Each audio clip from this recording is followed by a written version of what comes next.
Hey, welcome to another episode of the Twin Tails Studios podcast. Episode I am 25. Episode 25 of the podcast, which is named by our guest, Scotty. He's going to name it for us because I never have a good name. I'm running out of names. So Wow. The one where Scotty visits.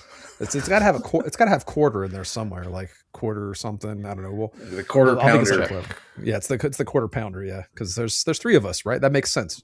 Anyway, Your guys' waves are way more louder, like way bigger. I have a than mine, nice so- mic, so Well, I can I'm adjust just- it in post. So I could lower it. No, it's fine. I just want to make we're sure already that I'm going. not quiet, so. We're right. going right now. Welcome We're to starting episode 25, episode 25. We just said 25. Yeah, episode I am your 25. host, Brady J. Sadler. I'm an your author, actual game host. designer, and with me, Your actual host, Adam Sadler. the real host, guy. and with us, following up from our last episode where we had a special guest, we have another specialer guest. Oh, we have only a because guest. we've known him. We have a guest. We've known him We've known him longer. Jordan's special, but we've known Scotty a lot longer. So, Scott, go ahead and introduce yourself. Hello. How's it going, guys? Been a while. I am Scott McFall, otherwise known as Scotty Mick to those who have previous familiarity with me. Or Mickey worked Scott. with Mickey Scott, yes. Mickey if Scott, you know Mickey Scott, you definitely Brook City are. fan, which we own you. We own you now. We own Scotty. We own is Mickey true. Scott now. So I guess I got to do what you say. Then that's why I'm here today. They forced me. that just to. reminded I'm me. Obligated. I was doing I had a chapter in the new Relic Myers book where it was talking about Brook City and everything, and there was a bunch of references. I need His to band was reference Alterstone. yeah, I remember yeah, that. Yeah. Was that your band? Yeah, it was Change Alters. that. I was going through the Street Masters Compendium, which I slaved over, if you recall, boy, back in the day. And I remember, it said that his band was Alterstone. We're gonna have to that's- retcon that. Then. That has been in your brain for a long time, Yeah. waiting to come out in a proper. Yeah, so you've format. heard it here now. Yeah, we've got to. So- Luckily, we're going to do a soft reboot of Brook City. So Since Mickey Scott's criminal, he actually lied about it. He said he was in the band, but like he's just yeah, but the timeline doesn't, because that's like fraudster. even before. Maybe we can he is a change criminal. Maybe he just ripped off the name. It's like I like that band name. It's mine now. They're in the headlines for doing all kinds of weird paranormal stuff. I'm going to take credit for it. Exactly. So anyway, like we said, this is a new format for us because we're starting to have more guests on, which is great. So we'll have a bunch of meandering topics. But first up, we should probably. I also Go decided ahead. to move my location from last time we were in my office and it was like sterile gray. So I decided to bring my laptop up to my game room so I can look like a gamer like the rest of the people we talk to. We should cram those shelves a little more in there. There's too much empty space. I mean, in those Brady shelves. doesn't really look like a gamer at all. He looks like a No. writer. I mean, I let's don't game face in it. here. Yeah. He loves to write, but yeah, I'm where's your a game gaming shelf, man? poser. I'm a gaming poser. I buy games but rarely play them, so I'm a total poser. That's not- Actually, that is a gamer, right? Though. That's the modern gamer right there. Yeah, yeah, your game room is awesome. I mean, both your game rooms are awesome. Let's face it. But yeah. My game room is my dining room over there, like next to my office, so I can easily go do a turn of Marvel Champions and come back and actually get some work done. So. see, my problem is this is my office, so during work time, I have to go blurred background. Otherwise, people don't take me seriously when I'm dude, having you think that? conference calls. You think that, but every time I have a call at work, everyone just raves about my office. They just want to talk. Like it's like a good icebreaker. People just It is an "Oh, it's so icebreaker. That's interesting." true. What are you showing Most off of my there? shelves are just painted miniatures. So Yeah, and you won't get, how like a lot of these shelves have like clear acrylic like stands, like steps. You can I fit have- I so have much more. some in there. Yeah, like you I can have fit so some. many more miniatures and some like all the empty space, right? I got to fill up. Oh yeah, the step stuff. That's what. Yeah. Yeah. I was gonna order some of those on Amazon at some point. I just never got around to it. I have too much crap to. I also have to remember not everybody watches this on YouTube, so I have to describe what I'm showing. Well, now, but that's good because it This is pushes them true. to YouTube. So because the same thing happens to me. I take a walk in the morning. I listen to the Conan O'Brien podcast, but they'll talk about something that's visual. So I have to go back and I'll have to check the actual video feed and see what I missed. And it's a good way to get like double the what do you call it, interactions or there's what's that hits. term that marketing people use? Yeah, hits, whatever it is. So. Yeah, the impressions. Engagement. No, the Impressions. impressions. Yeah, Impressions. engagement. I guess. Yeah. Yeah. Anyway, I like I also was saying realized I before, only had Adam one- keeps interrupting me. Go ahead. What were you saying, Adam? I was just saying, important. I need to bring one of those lights that you have in your basement for up here because I realized That's important. there's, Yeah, like, buy your own, dude. Those are going to be my drumming. Once my drums come in, that's my drum setup. I'm going to keep all the lights on It's gonna So be anyway, blinding. what Brady was gonna say was these. I was gonna say it's we usually start off with some updates, company stuff, get the bureaucratic logistical stuff out of the way. Yeah, I'll do that. Go ahead. You take the lead on that one. Go ahead. Go for it. You do the boring stuff, Adam.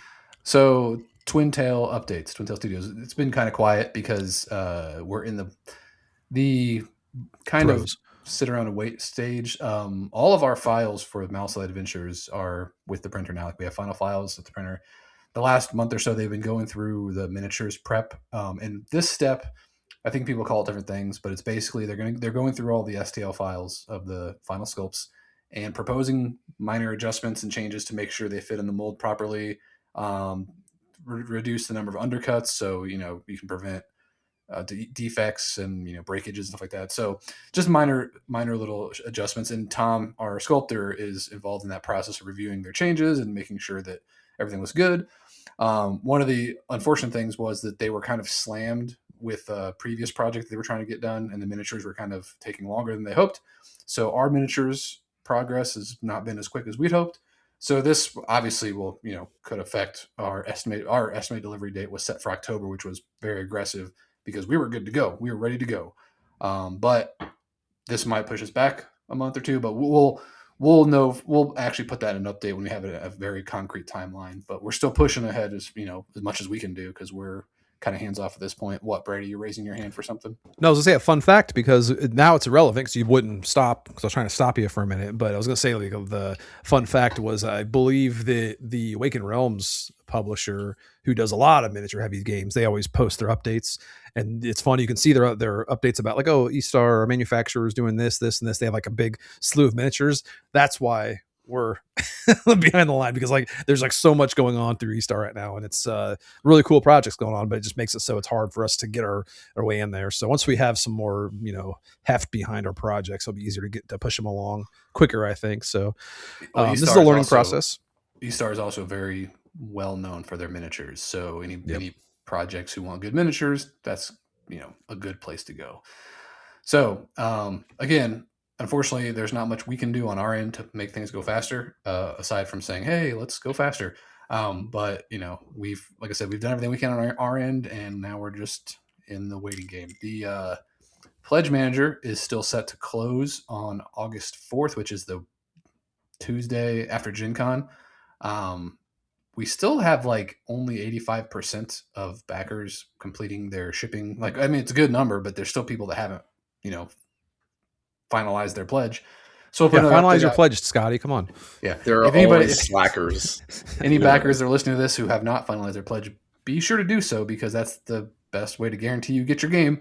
That's how we determine our final numbers and everything. So we'll put an update out this week also, just giving a quick update to our backers. But to remind them, go ahead and finalize, give us your shipping information, pay your shipping, get locked in, and get ready for delivery. So that's the other piece of company stuff is obviously we always have the live stuff going on, live appearances, and the big one, Gen Con, looming a couple weeks now. When this drops, it'll be a week and a half, or no, 2 weeks. Yeah, 2 weeks from when this drops, the week of Gen Con. So we might not have an episode. We'll see if we have time to record one. But in case we don't, we're going to be in the Authors Avenue, at Table AD. Which if you follow our social media pages, you'll see the map that we posted. We're like right on the edge of the Authors Alley in the regular gaming area. So come to the exhibit hall. If you want some cool drumsticks, I got a bunch of custom Relic Myers drumsticks, which again, if you're following my Instagram or the Twin Tail Studios Instagram, you can see how I made those. It's a pretty fun process. I say fun, but once you do like 3 batches of it, you're done. I never want to do it again. But I got plenty of them to pass out. Speaking of Gen Con, Scotty and our friend Mitch, who also lives up in Canada, we've had a few years where they came to go to Gen Con and they stayed with us, which was cool. Tell us, Scotty, are you going to Gen Con this year? Are you going to have some fun with us? Why you gotta do me dirty like that? No, I won't be making it down this year, and I'm very sad about it. I always look forward to coming down to see you guys, hanging out, and checking out what's going on with the gaming scene as well. But this year can't make it. But hopefully next year, we can start that that tradition back up again. But yeah, Maybe I hope you someday- guys will send me some pictures at least. See what's going on from your point of view. Yeah, we've we have heard a rumors couple. about some cool people stopping by the table, so we'll try to get some cool pictures of guests that swing by. And also We do have- next year we should have a booth, so we'll need you to come because we need somebody to help run the booth. We You want own people me, here. so I have no choice. Own your likeness. Yeah, But we have yeah, a couple- no, for sure. Definitely want to come down as soon as possible. So next year is on my to-do list, and I'll definitely, give you guys a hand. Yeah, we have a couple. The cool good old meetings. days. We have a couple cool meetings lined up at Gen Con this year, but it is going to be kind of low key for our company presentation because presence is the word I'm looking for, because we don't have our game yet. So once next year, we'll not only will we have a booth, we'll have a game to hopefully be selling with some books and stuff. So we'll have books this year, but no game. We'll have the demo kit to show off if people want to check out a demo copy of the game with some painted versions of the In miniatures. measures. Miniatures. On that topic though of having our game is in other live news, I think we've mentioned before this December, I believe it's the 3rd, the 4th, and 5th. I'll double check those dates, but it's like the first weekend of December. It's a Thursday, Friday, Saturday, 3-day event. The Brandon Sanderson Dragonsteel Con Nexus or Dragonsteel Nexus. Yeah, there's no con in there, just Dragonsteel Nexus. We'll have a table there. They haven't released this information about that, so I'm not sure where we're going to be in the actual exhibit area, but we'll have a table presence, which is awesome. And maybe, I can't guarantee, but maybe we'll have some games there. Might have some early copies of the game, who knows, as long as it's the fulfillment's moving along. But we should have the books. I think we can probably manage having the books there, but we'll kind of nail that down the closer we get. Also though, when this episode drops this Saturday, which is the 25th, so it's the Saturday before Gen Con, I'm actually making a special appearance up north in Michigan.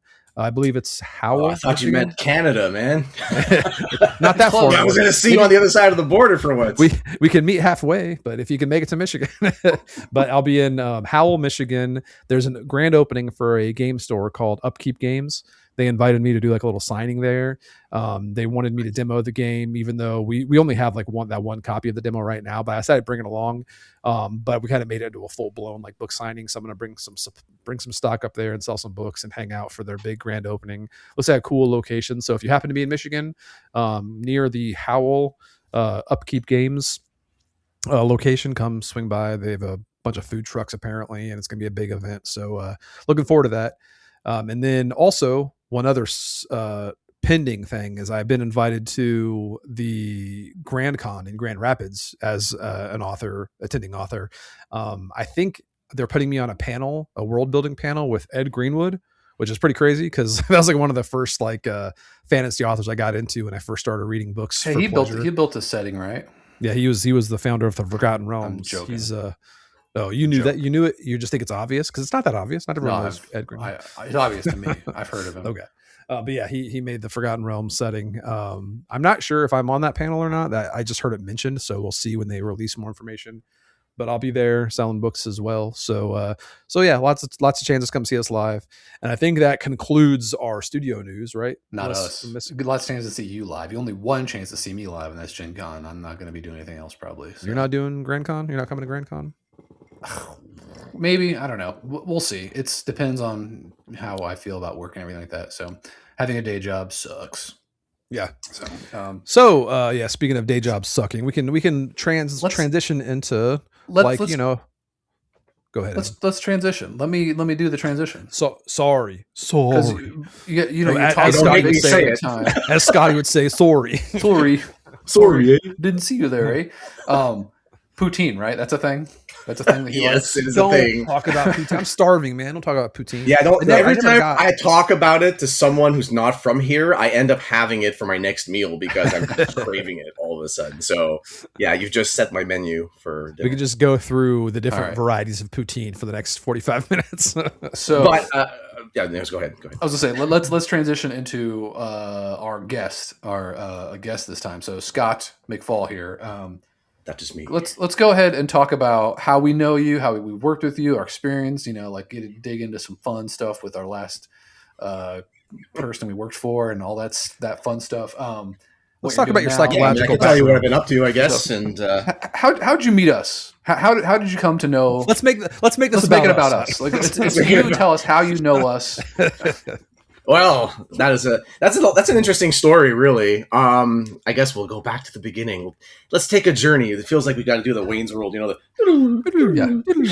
do it. I'm not gonna do it. You do it. I'll add the Actually, video like, effect roll later. away on a chair. Basically, Christ, how long ago was that? Like 8 years now? 9? I want to say it was 2015. it was basically when Street Masters was on Kickstarter for the first time. That's which was when we I started think. talking. That was 2016. The end I of thought, 2016, early I thought it was 2017. 2015. I thought. No, because we Okay, were.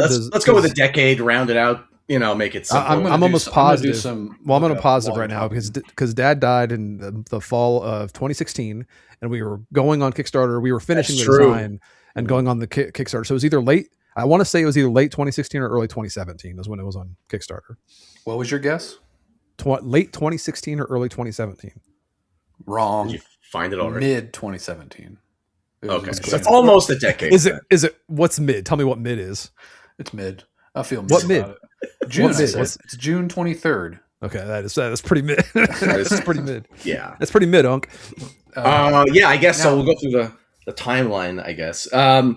Basically, you guys were doing Street Masters. I had just started, and I was like, "This game is amazing!" And I started like shouting about it, from the rooftops. And Now, was it just because of the theme? Because like you were so connected to like the beat 'em up theme, or the yeah, theme? essentially, yeah. I didn't really have much familiarity with you guys as designers at the time. Ooh, I had burn. played Descent quite a lot, second edition, but I had never played Warhammer Quest, mostly because anyone who knows me knows fantasy is really not my bag, and I'm going to get a lot of flack from gamers listening to this. Like, what? How can you not like fantasy? It's just typically I not call my it. thing. I call it a blind spot. It's just a blind spot for you. So you'll To be fair, over the last few years, I have found certain fantasy IPs and genres that I do appreciate and latch onto a bit more. But like high fantasy is really tough for me to get into. So Descent, I was sort of forced to play it because my friend had everything.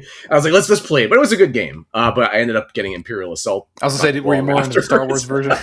Yeah. But anyways, long story short, I don't know, we started talking via DM or something because you're like, we see you're annoying and you're basically really shouting about this everywhere. You want to be more annoying and help us out. So that was basically it. So you guys just, had me, help you out with a couple of, messaging things here and there. And then I flew to meet you guys at the Gen Con that year to help you out at the booth. And that's essentially, where it started. We hung out and we realized we're actually, simpatico in terms of our likes and dislikes and our love of facial hair. Yeah, I remember like And- the first time. I think the first time we hung out, I think we still have a picture of it. I think we were at a bar and we were like, talking about yeah. With those, I just remember it was like the vampire tacos or something that Yeah, we had. yeah, It was yeah. really good. And for The some Art House, I reason, you think it keep. I remember. We'll get to this after, where we continued to work together outside of the board game industry. But you used that picture, you're like, "Hey, this is my buddy who started working with us here." They're a much more professional environment, and it's me basically throwing the devil horns up with my mouth wide open, with like a taco in my hand or something. Anyways, so I went from there, and then eventually I was able to join the company that shall not be named as a contractor. To help with marketing, because I had a bit of a background in that, and we worked together for like 6-7 years at this. What I think about it. I think we have a witness here too. Like we've addressed Blacklist Games stuff early on in this podcast, but I don't think we ever talked to you publicly, about this, but you can right here be an eyewitness. Did Brady and I have any ownership in Blacklist Games? No, I mean it's a really weird situation. It's so hard to explain to people who weren't part of it. Basically, we were behind the scenes guys, right? Because we were the ones that were like the faces of the company. We were the ones. You guys were the designers, like, to be honest, and you were like very proud of what you had created. So you guys were doing a lot of videos and stuff, and I was doing all the news updates and things. So I was one who was, the other face, I guess. But there was so much weird behind the scenes stuff that even we behind the scenes guys didn't know about. Yeah, we you weren't know? even We were privy to just- information. We're like, yeah, so Funniest- we were told things, and we're like, okay, cool, and then and, you know, and the funny thing is, The funniest memory I have is when Scotty, you were just talking about flying out for Gen Con. I remember vividly, we were all meeting up and we were like in the exhibit hall. And this is the first time we'd like, got to run a booth because we like Adam and I worked at FFG. So we worked booths, but this was like working our own booth. And like we were there and this, like we went to where the palette of stuff was, but there was nobody there. We were like, where's Chris? yeah, there was Where's no Chris representation. so like we were wandering around, like I was texting, like where's Chris Chang, and so like, Yeah. we had no idea who our Who we benefactor never was. met. Sorry, though. and So- I never met him. I don't know, but yeah, anyway, it's funny. we 'cause won't go too people- deep into it because it's going to dig up a whole can of worms. Let's just say that like my side of things, it was we all eventually moved on because we weren't happy with what we discovered and what was done to us. We had a lot of things that were done to us as well that we weren't happy about, so we had to move on. And I was never officially like also because of the fact that I am Canadian, so I was mostly like a contractor, and I had other clients and stuff. But you guys were like, that company was my main, source at the time, and yeah, I mean, I'm not sure what else I can explain. I mean, without going. No, Most of it we three covered so much. Yeah. Yeah, in, like, previous it was episodes, a so- terrible situation for all of us. I mean, even I got all sorts of crazy bad things sent my way because people thought I was responsible. Yeah. So it was it's just lessons Yeah, learned, I guess, to cover your butt better. When you're dealing with people who it's that's easy working to, for other it's, people, it's very easy to prey on people's passion, and that's one thing that you talk about with people where it's like there are these red flags with a job, but like if you're getting we just paid- wanted to work at games, right? Yeah. Like, we just wanted to like make some fun stuff, and that was a way to do it. It's someone said, "Hey, if you're getting paid a livable wage to make whatever games you want to make from home with people you like, who's going to turn that down?" And I remember the time make that when it work. was like, "Hey, we're going to give you guys titles to make it, more official in emails and things like that." So I got like, I can't remember what the hell it was now, like head of marketing or something, but I was never good. even like, I was a contractor, and so it was just a way to help with legitimizing, I guess, things like any board game company would. Yeah, when somebody you've never met tries to offer you the title VP. Yeah, you don't say pump the no, brakes. Yeah. Be like, wait a minute. But now you should, like cautionary tale. But anyways, all that said, we worked together for many years, and then we all sort of moved on. And funny enough, I continued to work with Brady at our day jobs because I ended up working at his company. And that's where he introduced me, like, "Hey, this is Scott, and here's this picture of him." He's throwing the devil horns up. It was I was like, "Oh God, great first impressions." That's a good transition though. Like after the blacklist thing happened, and we decided first Brady left, he got a job at Lucky Duck. I was in a software development boot camp at the time, so I was like, I want to transition out of this because I started seeing like what was happening. It's like I don't want to be a part of this. I'm going to take a break. So I got out of the games industry altogether and just have been working in tech since then. And just recently, I've decided, like, it's been a year since we started this company. I decided I wanted to get back into doing games for my own how I want to do it, on my own terms with Brady and everything. So that's kind of where we are. But you also, when you left Blacklist, you left the games industry as well, right? You haven't been working. Yeah, I mean, to be fair, I guess to an extent, I also experienced the trauma, of having people throwing things at me, so to speak, getting all sorts of terrible things in my DMs and everything. And I was like, you know what? I gotta step back. I had a few potential venues to explore in the board game industry, from contacts I made throughout the years. And before I move on, I want to say that, the years we worked together at Blacklist, regardless of all the nonsense and stuff, that was something like the funnest, time I've ever spent, working. I loved the stuff that we did together. It was so fun and creative, and we got to meet so many cool people, and we had some exciting projects. But yeah, so then I decided to just go to a normal, boring day job. And I basically ended up following Brady not long. I mean, I got to another company doing marketing stuff, funny enough. That was a full-time gig. Also, we also have to explain that it was basically COVID was still kind of I guess finishing up at the time. It was like what, No, 2021, the funny thing about 2022? COVID is, yeah, like it lined up really weirdly because I was at Gamma for Adam. You weren't there; it was just me. I was there representing Blacklist at Gamma, and this was like 2020 in March, like right on the cusp of when like it was about to have this big like lockdown. So there Yeah. were people at Gamma. We were in like Reno, Nevada. People were like literally running, like these guys from Europe running to get to the airport, like running out of the venue, and it was a scramble. It was very very creepy. I thought it was like an action movie or something, but that was like right when the lockdown happened, and it's weird because that triggered my whole like kind of distancing from Blacklist and like kind of just games in general, like which is weird because Yeah. you figure the lockdown happens, like, oh, I'm gonna get back into board games, but no, I like retracted so much and just got back into writing fiction and everything. But I mean, it was that was definitely the very- straw that broke the camel's back for a lot of Yeah. companies, and Yeah. Blacklist included. I think it caused a lot of just knock-on effects that screwed them over. But yeah. I believe, if I recall the timeline correctly, you guys had moved on, and I was the last sort of helper trying to help, Blacklist kind of just finalize some things. But then eventually I was like, look, I got to go because I have to pay my bills. And that's why I went to a full-time gig at a local company. And then I wasn't happy there. And then Brady, who always I still kept in touch with, was like, hey, you want to come work where I am working at? We got an opening. And then I followed, and so I'm not, in the board game industry anymore at the moment. And just to be clear, I'm not, working with you guys. I don't know if that Not was yet. clear from the get-go. Yeah, not yet. I'm definitely open to, getting the band back together, as it were. Again, like I said, we had some good times, and I think we did a lot of good stuff together. We can Yeah, make some one of magic the- happen, guys.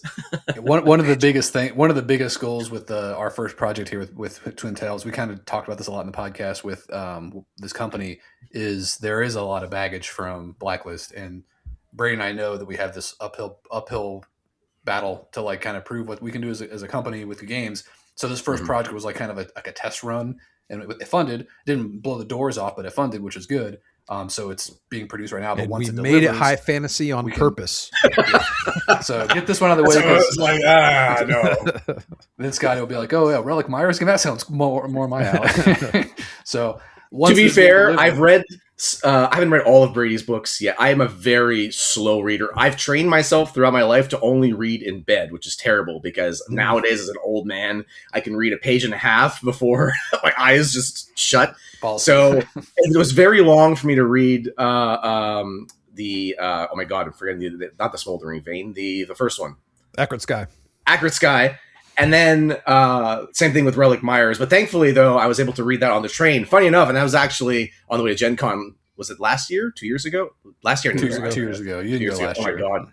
It's been too long, guys. And we need some I was able Topgolf, to man. use the train time and travel time to get to read that. And yeah, Relic Myers was definitely much more my jam personally. So I'm very excited about that board game. I know it's very early stages, but I've seen some sneak peeks at the artwork, which is phenomenal. Jordan is so- amazing. Yeah. Oh, it is Jordan who's doing the box art as well? for Yeah, the she'll be game? doing like hopefully as long as she doesn't get swept away by other companies because she's got a lot. She's got a Yeah, lot of she's potential with busy. a lot of different companies and clients and stuff. But we're hoping we can get her to not really commit, but like hopefully we can get enough stuff ready to go for her to do the most of the art for the game. But we're also having our other artist, Ellie Tinbrink. She did some of the item art for the Mouse Light Adventures. She's doing some character art, which is looking phenomenal. Also, Yeah, so we got you some good you artists. just shared Bree's art, right? Like the art of Bree. Yeah, Bree's art is on our Instagram. You can go check I that didn't out. see It's that, it's that's Ellie's. By the really way, awesome. I think I've said this already, but like the original cover versus the new cover to the first book, night and day, man. Like, Yeah. so good. It's Yeah, funny like, because much needed. she did the cover art for the third book, and I'm like, Brady, you should just have her redo the first book because that just looks out of place now. Because speaking of the which, Yeah. yeah, I'm follow-ups are so wearing much that one better, right so. now. But yeah, like she was really on board for doing that because like it's weird when I first got the first book, people gave me a lot of compliments, but I think it's because of the content, But the more I looked closely at it, I'm like, I gotta revise this, and luckily she killed it, man. She just transformed it. So I was really happy to reprint a bunch of copies of that book with the new cover, Cool. which So- you can get at Gen Con, which is going to be available at Gen Con. So if you want the new art, it'll be there. that was Rubbing it in my face, man. I want to be there. I was telling you, Facebook just keeps showing me these like, hey, remember these times you had fun? Those like, memories just keep showing up. God Yeah, damn it. this time 2 years ago. Yeah. Yeah. Next man. year, we'll do some Top Golf, and we'll make up for lost time. So, which still hasn't shown up here in Canada, by the way. Oh, really? Pissed off. I keep telling all my friends about this mythical land called Top Golf, dude. I'm like, man, it's so cool. It's like bowling meets darts meets golf, and you get food delivered to your table. It's that became our Gen Con tradition. Was when Mitch and Yeah. Scotty were here, we would do Gen Con, and then on the Sunday before, I think it was a Sunday evening, like we would do, or was it the I mean, following randomly we would go at Yeah, I think it was- various yeah, Monday, I times. think Like, it was it was. always before we leave? Yeah, the Monday before Or we Sunday left, afternoon. We had a nice round of Top Golf with lunch, and This and will be you the guys this will be the rounding introduced me point. to. Oh, go ahead, sir. No, I was gonna say this will be the point in the episode where we kind of just transition into talking about like what's different in Canada versus America. Because Oh boy, I'm how much curious, time you got? because I'm curious if golf in general is like pretty prevalent in Oh yeah, Canada. yeah, Okay. yeah. We have a lot of people. I mean, hockey obviously is a thing, but during Yeah, the yeah. summertime when there's no hockey, golf is like the closest thing you got. Like, hey, we can hit Cool. things with a stick. It's called a club. It's close enough. But we also have lawn hockey, although that's really not that popular, at least Is that like croquet? here in or- my area. No. You can look it up. It's weird. It's to me like hockey is on ice and that's it. The whole like playing on grass thing is weird. what about pickleball? Is that big in Canada? Oh yeah. Pickleball is big. Oh, that's another sort of kind of thing we started last Yeah. time. We I've tried to, played yeah. very occasionally, unfortunately, because my friends just aren't into it as much as I'd like to. But I actually just signed up for my local courts here, so I'm trying to get my friends to come with me. I bought my paddle and my balls, but It's a good Yeah. workout.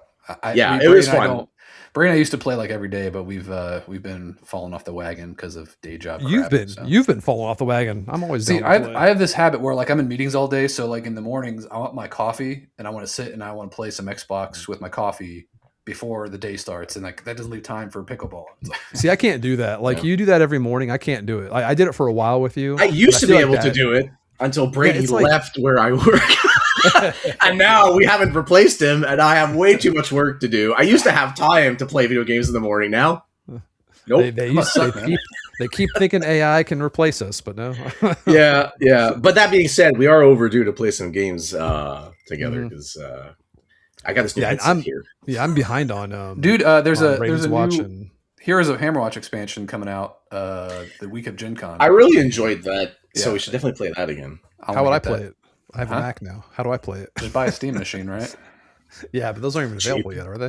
They're available. You just have to get on the wait list, and I'd buy one. I mean, I know I they're didn't even know it was expensive. I'd still figure out how to buy one. Usually, if I want to buy something, $1,500. like I'll just do extra like freelance work just to make it happen because I hate thinking like, oh, I can't afford that, so I'll just figure out a way to buy it. Even though it's not a very good way to budget your your especially stuff. now that you keep commissioning art you need to pay for, so we don't Yeah. have enough company income to fund all your. Well, I think projects, someday we'll have so. some revenue. Someday we'll have a nice revenue stream coming in. So Maybe if these meetings at Gen Con go well, keep your fingers crossed, people, because this needs to happen. This needs to happen. TTS has to explode. yeah, we can't Tabletop share the Simulator, I details. mean, Twin Yeah, Tails. yeah. I always hate that abbreviation, that acronym, because like I know TTS is like really valuable for like game design. Like it's hard to replace because of just the iteration and stuff. It's so useful, but I just cannot get a sense of how fun a game is. I mean, this like is a great TTS. example here.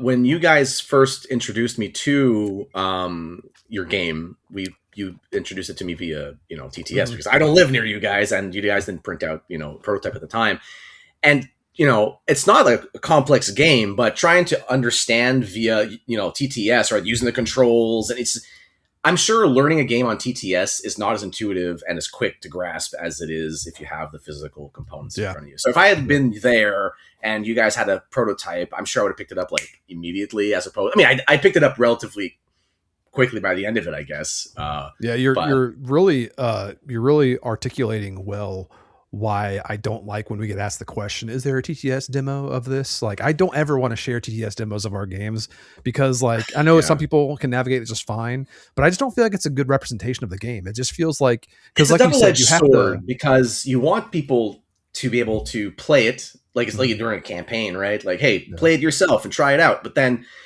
if you don't have, there's something tactile.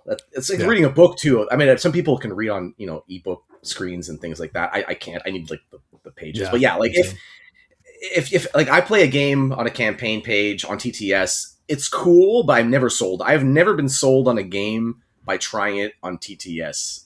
If anything, I've been turned away from games because Preach. I'm like, Preach, brother. Yeah. I'm It's the same weird way, because like, I'm so weird when it comes to games because I don't even care about like trying it or reading the rules. Like all I want to do, if I think the game looks cool, like it looks cool on the table, it's a theme that I like, I'm Yeah. sucked in, you know. I'll know if I want it by the time I get to the wherever it says there's a TTS demo. Like by the time I scroll down the page, I already know if I want it or not. yeah. I'm really I'm the weird same in way the where fact like, well, this is a good segue too, Adam, because you want to talk about Lands of Evershade and Oathsworn and stuff. Like Lands of that, Evershade. oh boy, do I. I feel like we both agree that it wasn't like what we were wanting, but at the same time, I kind of don't regret being excited about it and getting it, because like I saw what it was. I kind of imagined what the game would be. I didn't want to play it ahead of time, and I feel like even now, retroactively, like I have the stuff. I think you want to unload yours because I have some, so you don't. We both don't need to have copies, but I don't want to get rid of mine, even though like it's not what I expected. I still feel like I really liked the excitement leading up to it, and I liked backing it, and I liked getting it. It's not what I would prefer, I think, but at the same time, it's like I wouldn't want to. If I can go back in time, I wouldn't want to have played it ahead of time because I just don't like that whole evaluation process. You know, I just See saw Oliver I back just there. saw Yeah. Oliver run by. Yeah. I was like, This is like cut off. good thing he's wearing pants or whatever. Yeah. Did you see? Wait a I- minute, guys! Check this out. No. total side note, but I posted that cover of a Rhapsody on my Instagram playing drums, and I had the 3 different Oh, I camera didn't see angles. I had the onward, the overhead, and the feet. And in the feet camera, you can see like right behind my bass drum pad, you can see Oliver sprawled in the recliner, just like watching TV the whole time. It's like poke him with a stick, make sure that he's still. So But yeah, yeah, I'm Lands of Evershade. That's an Awakened Realms game, right? Yeah. Yeah. They always have such like beautiful products that make me salivate. I'm just like, oh, but I haven't actually played too many of their games, so I'm very curious. I about- haven't played a game from Awakened Realms that I've liked. Like I feel bad I saying did that. play But I Nemesis haven't. actually. When I think about it, and that was Nemesis, all yeah. right. I like the theme of it, but I thought the gameplay Yeah. was just too much. Like I just- Most of their games, like I always feel weird like critiquing games because I don't feel like I'm a game critic, you know. Like as a Mhm. creator, like I don't feel like I am like an objective That judge doesn't of stop games. game fans from critiquing, anyways, right? Everyone's Yeah. entitled to an opinion. So Yeah. But I think like most of my opinions with Awakened Realms is like they have these concepts and they're really cool, and they want to make them work with all their production. They have the big productions.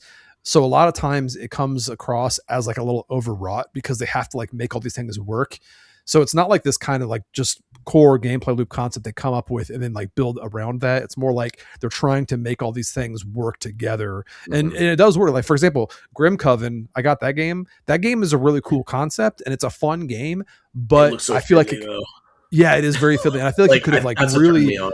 simplified the turn sequence so much, but because they wanted all these different things, like it's just like this kind of overwrought, like cobbling together. In a way, I you wonder know? if their design philosophy is how much stuff can we put in the box and make it look like an epic experience, Yeah. as opposed, and then they go to the design to make it match, as Yeah. opposed to kind of designing something and then because they want to sell a product and an experience that's like huge, right? That's their claim to fame, right? Just Yeah. big epic experiences. And I do remember I played one of their early ones. And I think about it, it was Lords of Hellas, I think it was, and that one was broken because I never lost a game of that. I figured out a pattern, and no matter how we played, no matter who I chose, I figured out the most optimal route. I think we played 4 times, and I won every time. So, and they had a sequel, Lords of Ragnarok, I think. I was like, no, I'm not even going to bother playing that because the first one was cool, but it's my biggest problem with like crowdfunding games these days. Like I don't know, it's the evolution of Ameritrash or whatever, where it's just like, let's just make a bunch of as much stuff as we can in this big, huge like table presence, as opposed to just making a cool game. Like make a fun little game, build up what needs to build up, and then expand it in the future if you need to. Like I think that's kind of the approach that I really wanted to go with Mouse Light Adventures, but also like just as a company in general. It's like I just want to go back to the old school days when FFG was like big, and they would just put out a game and like, here's this game. If we'll expand it next year, we'll put out expansions and like, just build the excitement and build the following. Yeah. Have a cool game, I remember there was a turning point at one of the Gen Cons I went to with you guys. I think when Horrified came out, it feels like that was the return of the original Horrified. Like that was the return of the small box experience that everyone was excited for, as opposed to like going for that big boy. So that there were a couple of other like Ravensburger games at the same time as well. But I feel like that summer anyways, and a couple of years afterwards, I was buying more self-contained small box releases and having way more fun with those than I was the over bloated Kickstarter stuff. So I don't know if it was just fatigue from having, overly large collections. I don't know. It's almost like a guilty pleasure of mine now, where I still back games like even though I've had a track history of like kind of not being disappointed, but like being a little undersatisfied with Awakened Realms, like specifically. Like I got that Stalker game.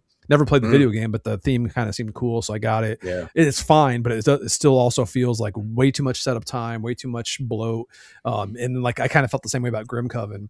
So like I see those, and like I backed the new one they did. What's the war? This War of Mine. Remember that game? Oh yeah. Yeah, I had that a long time ago. Everyone who plays it. yeah. I had it a long time ago, and it was a bummer, and I got rid of it. But I ended up backing the new one because I was like, oh, this is cool. This looks like enough changes that I might want it back in my collection. So I'm like, it's like a guilty pleasure where I back those. But I'm the same way with you, Scotty. Where like I come across a game, like Gen Con comes up, and I'm looking for a new game. It's so appealing to find a cool, thematic, like immersive game in this like small box, and I have a vast appreciation for like the smaller, like really small box experiences. Yeah, well, and I think that the summer after Horrified, there was the wave of all the Prospero Hall games that came out that everyone was like all like the Back to the Future one. I think they made a Godzilla one. All those like self-contained small box games that were like flying off shelves. Everyone wanted them. Yeah. So I still have a bunch of them lying around here. They made some really fun games. And going back to like the Kickstarter stuff.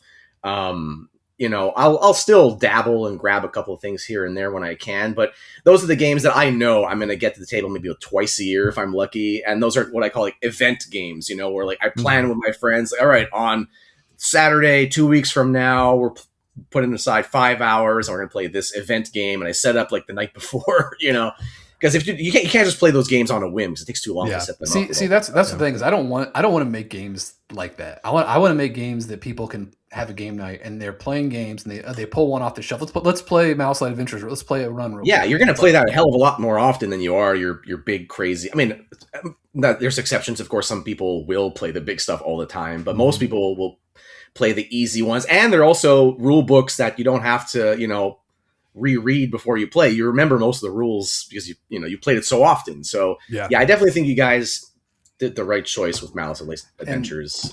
This will go into Lands of Evershade because we're going to talk about games we played recently, tabletop games specifically. I think. Well, I got lots of video games to talk about too, but going off of this trend, one of the other trends that I see with games that like would be games that look like games I would enjoy is this focus on narrative. And we've gone into this so many times in this podcast about how I feel about narrative in games. And like Lands of Evershade people were pretty much raving about it when, it was being delivered. There were lots of content creators that were posting videos about it and stuff like that, talking about how much they loved it. I was excited about the game, not as excited about as Brady was, but I was pretty excited about it. We got it. We played through the first campaign and part of the second. And it's like, literally just reading. The entire game is just you're reading a choose your own adventure book at the table, and people are just sitting there listening to you talk. Like I'm the one reading. I think there's an app for it, right? Like is there an app for this one? Yeah. There was an app for Oathsworn too, but like literally you're just sitting. Thing? What's that? Yeah, it's actually no, it's a proprietary one. They made it themselves, but it's pretty similar. But yeah, it's literally just like it's a digitized version of the narrative book where you're just clicking the entries and it just reads it through. Yeah. It's really well voice acted. So making your character in the game is pretty cool. Like it feels like a role playing game. That's fun. But I honestly don't like the combat in the game at all. Like I feel like the action card stuff is just not that interesting. How prevalent is it compared to the narrative part, right? So is it more of an RPG in a box with some combat, or is it's a choose your own adventure game with where you're going to probably play a combat in one of the sessions. Like if you've ever played, so kind of like Oathsworn too, I guess. I mean, I haven't played that myself. Yeah. I'm very curious about it, but is that the same thing? Oathsworn is basically a guaranteed combat, but you're doing a huge bunch of narrative beforehand.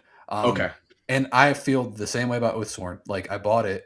And I was excited to play it, but literally, they have two different ways you can play. You can play like the expanded narrative version, or you can just play the truncated narrative, which is still like a huge page of text, like lots of text to read through before you fight. But the combat just isn't that interesting because in Oathsworn you're basically just going through a narrative to get a bunch of tokens to use in the combat, and the tokens are like rerolls and little bonuses. It's just not that impactful for like. Sorry, this is Oathsworn you're talking about, or that's Oathsworn. That's Oathsworn. Okay. And I think that'd be fine with what Oathsworn does. Like that sounds like a cool premise for like a lighter game, like a Prospero Hall style game where you're doing like these kind of narrative things where it's like you're doing checks or something and you get these tokens and then you like do a combat. But it like the way that it's kind of like bloated in all these different rules and all these different like card interactions, what it boils down to, you're just trying to like, it's just battle of attrition, you know, like trying to do damage to the boss.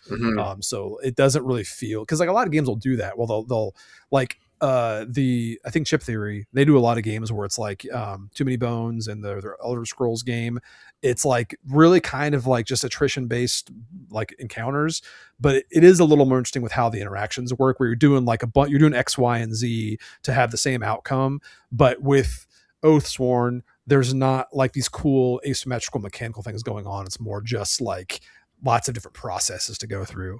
And I don't think Evershade had that as bad. Evershade, to me, the hot bar felt like a little bit of a missed opportunity because it wasn't as, you're always doing like one or two of the same cards over and over again. You know, like, oh, I'm gonna dodge, I'm gonna dodge, I'm gonna dodge, I'm gonna attack, I'm gonna attack, I'm gonna attack. You know. Yeah. It didn't feel different. Like it didn't feel like you were like I was playing as an Omu priest or whatever. I didn't feel like I was playing as a priest. Like I didn't feel that at all. Like I had a freaking club and. You know, I couldn't heal anybody. I couldn't bless people. It's like, it was just, I felt like everybody was the same.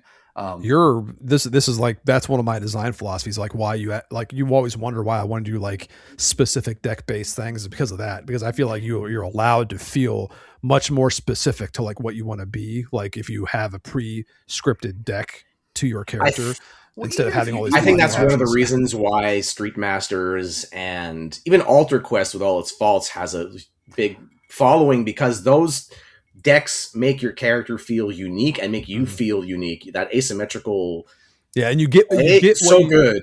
You get what you go in for. Like you're going in to feel like a priest of Omu, and you're getting that back because the deck you chose is giving you that feeling. I want to ask Scotty something real quick. This is a total tangent, but you brought this up, and I'm going to get your opinion on it because you like Street Masters.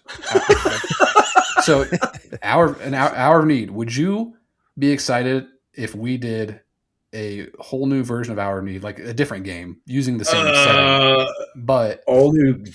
I love that game. That is your best, in my opinion, best MDS. Would you get excited though about us doing just straight up like a Street Masters reboot in superheroes, like Hour of Need, like a straight up comp? Like imagine Street Masters with the Hour of Need feel? Yes. Well, no. If we took Street Masters the game and we rebooted it with superheroes. Oh, okay.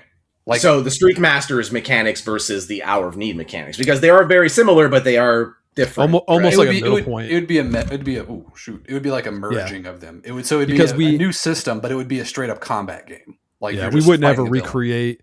We wouldn't be able to recreate Street Masters because Steamforged has that, and I wouldn't want to anyway, because we've evolved our design philosophy a lot since then. But the same spirit of that, like, you know, just a boss battler with cool stages and stuff like that. That kind of idea. One thing though I think would be super sick would be if you took the Street Masters style of beat 'em up, you know, whatever, you create your own IP, and you have the hex grid, but you make them, you know, rectangular, and you create that side scrolling thing. I know you guys are not a fan of like adding shit in the middle of a game, but I think that would be cool. Created that, like, you know, you have like, you know, they got a Thunder Road Vendetta, right? Where once you get to the edge, you erase the previous tile, and anyone there goes away. Yeah. If you create that side scrolling thing with the rest of the Street Masters mechanics, minus, I think, you know, all the guard and block stuff, I think that could be tweaked. Because that's why I like Hour of Need more, because it doesn't have as much, you know, play.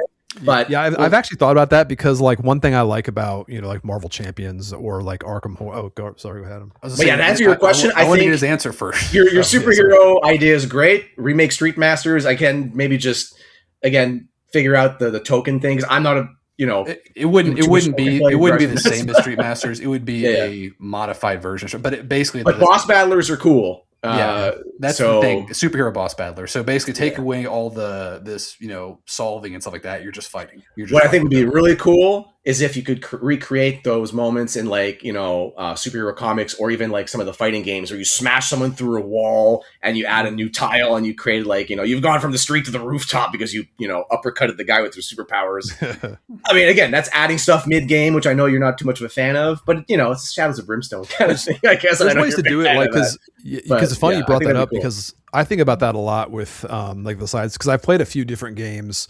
I forget the names of them, but those smaller companies made like these kind of side scrolling, like, you know, the Yeah, what do you Streets of call Steel, those? I think, is one of Yeah, them. And I was yeah, like, those are one man, of them. I wish Street Masters had this idea, but it was Street Masters because again, the card play there's is so good in Street Masters, right? And Yeah, I all think it's a those clever way to enhancements. do it, because like I love games like Marvel Champions and Arkham Horror, where you have these like kind of scheme decks and like the, you know, the Yeah, villain yeah. deck and the counter deck, Tell a but story, but but you know, but almost doing that with the map tiles instead. So like each map tile has its own little like mechanics or abilities on it, but you're just kind of like cycling as you go. So I think there's a yeah. way to do that, but I I mean, think have you like that would played be its. Thunder Road Vendetta out of Yeah, yeah. curiosity? I thought it Because was like great. there's one of the modules in like the big box where you can add each tile has its own condition that is revealed when you appear on that tile, Yeah, like it's great, icy yeah. roads or huge, you know, landmines or something. So you could definitely do that with like, you know, a tile based scroll. And, Yeah, and it's like it's a better pace too, because like Thunder Road's supposed to be fast, so you're going fast through those tiles. But like with a beat 'em up game, you're spending a little more time on each of them, so you can like do a little more. I think. yeah, but it would be cool to have those events, like you know, like in the original Turtles arcade game, where like the parking lot car just kind of drives Yeah. into your characters randomly. You're like, oh no, I didn't know that was going to happen. Yeah, that was one thing I missed in like Brook City, where we had the modular stuff, like the car wrecks, like the totaled cars that would be placed in like intersections, and they'd make it so Brook it's harder City, to man, drive like that around. game, so like ahead of its time. Like I think if you guys had you know, like more time to polish it, like it was, I think it's a great game as is, but I think that there's something there, like that GTA kind of gameplay that's never really been recreated elsewhere. Well, we had a missed opportunity, because GTA 6 coming out this fall. If we would have had like a reboot, Get that of license, GTA. I'm sure it's super easy. I will say though, to mention to go off of what Scotty was saying about like things happening, you know, events. Like, that's one thing that we could do with a revamped Street Masters, where instead we have these like encounter decks that are very like mechanical and like, you know, objective based, whatever. We could just have like things happening, like, oh, this car drives into the thing and just put a car down, and it just changes the it depends who you're trying to appeal to, and I think this is sort of also a way to discuss about narrative heavy games, because like I have a friend who is a Euro gamer through and through. He likes it when everything can be mathed out and he can, you know, be responsible for the outcome of his plays. I am the opposite. I'm a Ameritrash all the way. I like chaos in my games. So give me dice, give me random events. I like things that make me think on my feet, right? I don't want it to just be like a math problem. So, you know, that's me. He's a different kind of person. So when we play games that don't appeal to, you know, our likes, it's not always, you know, the best experience. And then narrative heavy games, I know you guys, you're like, I don't want to read 17 pages of narrative and then play a crappy combat. My group, you know, Devil's Advocate, my group, we enjoy those because we also role play together. So we like those kind of narrative heavy role playing games. And I don't know if you guys have heard of like Dawn of Madness, that horror game that came out by Dimension Games, right? Like that is narrative to the max. But it also has very interesting, you know, gameplay choices where you have to, like, you know, watch out for your sanity, kind of like Arkham Horror style. But there will be moments where you're spending like, you know, 10 minutes reading to each other. So if your group is not into that, then yeah, you're gonna have a bad time. And I guess you need to know what you're getting into. Like it's role playing first, I guess, at that point, like you said, for Oathsworn and or Lands of Evershade. I guess I was interested in Oathsworn recently because there's one available in my area that I'm tempted to pick up, and that was something I read that was one of the common complaints from those who didn't like it, because a lot of people are drooling over this thing, kind of like Gloomhaven back in the day. And they're like, it's the best game I've ever played. It's what I want in a board game. But all the complaints from the people who, you know, didn't like it were like, the combat is not interesting. It's fine. Like the game is fine. That's the thing. I don't feel unique. I don't feel like it's more than just calculate my spaces, damage, calculate defense. It has a cooldown system that's kind of interesting with what abilities you can do, and there are character like class decks or whatever, so it feels like you feel different. Every character plays different, so I don't want to downplay the gameplay, but it's just not the gameplay doesn't make up for how much you have to do to get there. Like there's just so much. It's a big game. There's lots of stuff. It sounds like the narrative is the draw of the game. That's what it seems like. Yeah. It seems like if you're into like you want a grim dark fantasy or something, this is your jam, you know, because you're going to have some great, you know, moments and decisions. I will say I would much rather play Oathsworn than Gloomhaven. So I will say that. Like Gloomhaven is one of those games that I've tried to like because it's the game, right? And I tried like 3 times, and I guess me and my buddy, we picked the wrong combination of characters, but we had to literally math out our card play to succeed at this one scenario. And it was like the first scenario. We couldn't do it. And we just said, like, F this game. And we flipped the table. So it's funny listening to all these, like, because like I'm in this mindset right now where like I'm making certain design decisions for the Relic Myers game, and a lot of them go around to like, because Adam and I have this push and pull with like decks. 'Cause I love decks so much. I love card decks. I love deck based games. I love card games. And like a lot of this comes down to stuff where like what you're describing, like the downsides of Oathsworn. I've played Oathsworn. I know I've played Gloomhaven. I know I've played Lands of Evershade. You have all this face up information. You have all these options, but so much of them don't seem to matter. Like I don't care. But when you have like, Street Masters or like, playing Marvel Champions, Adam, you have all those options shuffled up in a deck, and you pull out some options that you have to choose from. That's way more interesting to me. It's like you don't have all this open information. It's like it's all. You want a combo. You can create these cool synergies with the plays, and some games just don't do that because you're just okay, it's always hard for me to articulate to Adam why I always lean on cards when I'm designing, and it's like that I think right there gets to the crux of it, because if you want to have intricate decisions but you have all open information, it almost makes it so nothing matters, like because you just math it out, see what the best option is, or like none of it seems like all these decisions are the same thing, But if you have those limited options with cards, then people listening to this are gonna either be like, I agree with everything these guys say, or like, these guys have terrible opinions. That's a podcast for it. Yeah. So I will say with Lands of Evershade, though, going back to that, is that like for example, my wife likes the idea of playing role-playing games, but she doesn't, she plays video games all the time, but like she used to watch Critical Role and stuff like that. Mm-hmm. So I think she would enjoy if it was just me and her playing through Lands of Evershade, because it kind of feels like a role-playing game, and it's more intimate, where it's like you're 2 people playing and you're making decisions. And so there's a lot of reading, but it's not like a group of people listening to you. I feel like that might be different.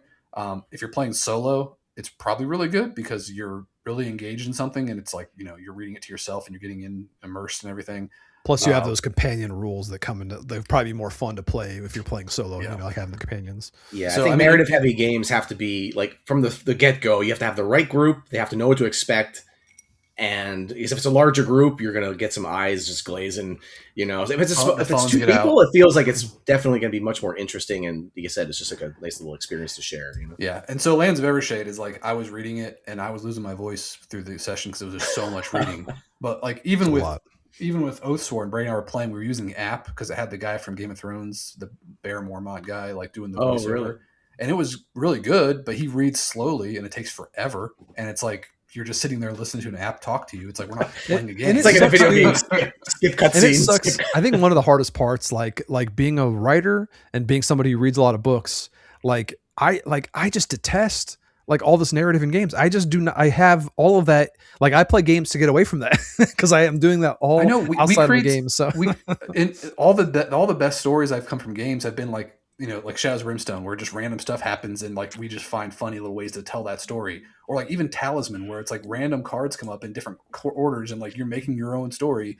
It's way more fun than just sitting there reading a pre-scripted thing. This is funny because I'm flashing back, because even though we do agree on a lot of things, that's why we hang out and we're friends. But I remember, like, I'm definitely more on the I like narrative camp side of things than you guys. I remember like Brook City, we used to like. I had to fight tooth and nail to get little flavor text on cards in Brook City. I remember for like the locations. You guys were like, we don't need that. I was like, no. I got to put quotes or something to give it like a feel of like a lived-in city. So like the donut shop, I came up with like random flavor bits just to. You do it, Scott. Yeah, you're like, you want it so bad, you do it. I was like, yes, master, I will do it. No, it's good to have that. That's an exact reason why it's good to have like multiple people on projects, because you have those different viewpoints that come on. Because like Contra, a great example too. I just remembered that. I like the whole story thing. You're like, you want it, you do it. So I was like, fine, I'll create a story campaign. I'm happy, speaking of Contra, that people are finally getting their hands on it. Yeah. It came out looking awesome. awesome. Yeah. Yeah, Finally got my copy. I ended up getting a new copy of the reloaded version that Kess printed, because I had one of the original pre-production copies that I had used for filming a bunch of how to play videos back in the day that I had been sent. That should have been our part of your discussion about your experience working on Blacklist. Is you got developed? That was the first co-design, right? Like you got your name. Yeah, I mean, I remember I took over, at some point, because you guys had concurrent projects going on, and it was one of those things where you created the baseline design, and I like heavily developed that game. Mm-hmm. I don't know if I designed extra stuff. I don't think so. I think I ran mostly with what you guys had done. Well, I think you designed. You pretty much came up with the mission thing, like the objective thing, where it's like you have. That, and I remember I came up with the allies, all the pre-order stuff. Mm-hmm. That I want to address this because I've seen comments about it. I fought tooth and nail to get the Konami code in there, and if you look at the back of the booklet, at that time, the creator of the Konami code had died. I'm already forgetting his name, which is terrible. But we actually have a dedication in the back of the Contra book. It says, in memory of, I was like Kazuhiro something. Mm. And that was supposed to be a hint that it was going to be in the box under the tray. But because of licensing things and all that, we couldn't get it in there. And I had a whole mode designed.